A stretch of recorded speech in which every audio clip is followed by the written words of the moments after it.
And in this video we are going to discuss about the endoplasmic reticulum. So endoplasmic reticulum, it is a complex membranous structure in the cytoplasm of the eukaryotic cells and it is absent in the prokaryotes के अंदर and RBC mature RBCs जो होते हैं उनके अंदर nucleus नहीं होता है. सो वहाँ पे यूकैरियोट्स के अंदर तो ये प्रेजेंट होगा एंडोप्लाज्मिक रेटिकुलम, लेकिन प्रोकैरियोट्स और मैच्योर आरबीसी के अंदर ये एब्सेंट होता है. Center of nucleolus ribosomes are formed and through the nuclear pore they come out, some attached to the ER or go to the cytoplasm. So क्या होता है कि आपका इस तरीके से न्यूक्लियस है, न्यूक्लियस में क्या होते हैं, न्यूक्लियर पोर होते हैं. तो जब आपका ट्रांसक्रिप्शन पूरा हो जाता है तो आपका मैच्योर mRNA जो होता है वो आपका रिलीज़ होता है एंड जो साइटोप्लाज्म है, साइटोप्लाज्म के अंदर राइबोसोम्स प्रेजेंट होते हैं. ये mRNA वहाँ पे जाके एसोसिएट होता है. कुछ जो राइबोसोम्स होते हैं वो आपके एंडोप्लाज्मिक रेटिकुलम, जो ये न्यूक्लियर पोर है यहाँ से आपका क्या होता है, एंडोप्लाज्मिक रेटिकुलम का इस तरीके से स्ट्रक्चर होता है.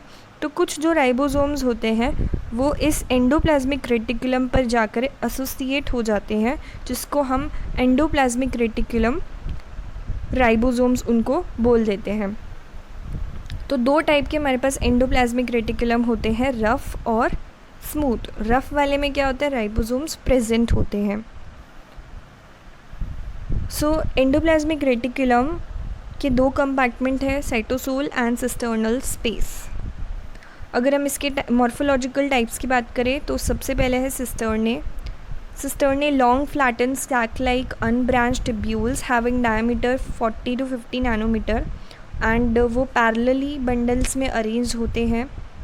और जो स्पेस होता है इनके बीच में उसको हम सिस्टर्नल मेम्ब्रेन बोलते हैं या सिस्टर्नल स्पेस बोलते हैं. जो दूसरा टाइप है वो है वेसिकल्स. वेसिकल्स जो होती हैं वो round oval sac 25 to 100 nanometre diameter है.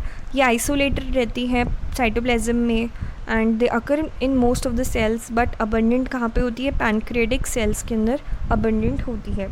तीसरी अगर हम टाइप की बात करें तो वो है टिब्यूल्स. टिब्यूल्स जो होते हैं ज़्यादा मोर डाइवर्स है शेप में, स्मॉल होते हैं, smooth branched having diameter 50 to 100 nanometre and they occur in the cell that synthesizes the steroids like cholesterol and glycerides.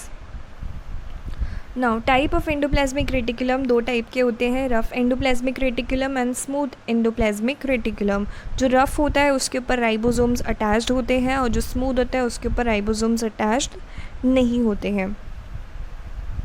So rough endoplasmic reticulum क्योंकि उसके ऊपर राइबोसोम अटैच्ड हैं तो वो प्रोटीन सिंथेसिस करता है, और जो स्मूथ एंडोप्लाज्मिक रेटिकुलम है जहाँ पर राइबोसोम प्रेजेंट नहीं है वहाँ पे लिपिड का सिंथेसिस होता है.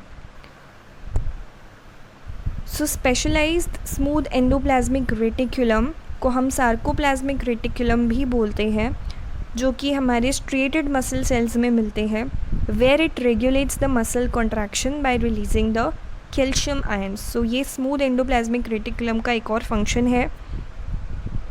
स्मूथ एंडोप्लाज्मिक रेटिकुलम पे क्या होता है, राइबोसोम्स प्रेजेंट नहीं होते हैं. So this is the structure of the endoplasmic reticulum. यहाँ पे आप देख रहे हैं कि यहाँ पे छोटे छोटे जो ये बीड्स लाइक स्ट्रक्चर है वो क्या है, आपके राइबोसोम्स हैं. और ये क्या है, आपका सिस्टर्ने स्पेस है. इनके बीच में ये जो आपको स्पेस दिख रहा है वो क्या है, this is the cisternae space. और सिस्टर्ने क्या हो गई, ये फोल्ड्स हो गए मेम्ब्रेन के, these are the cisternae. Rough endoplasmic reticulum क्योंकि इसके ऊपर राइबोसोम्स प्रेजेंट है. So this is all about the endoplasmic reticulum. If you like the video, do share it with your friends and don't forget to subscribe the channel for more updates. Thank you and have a wonderful day.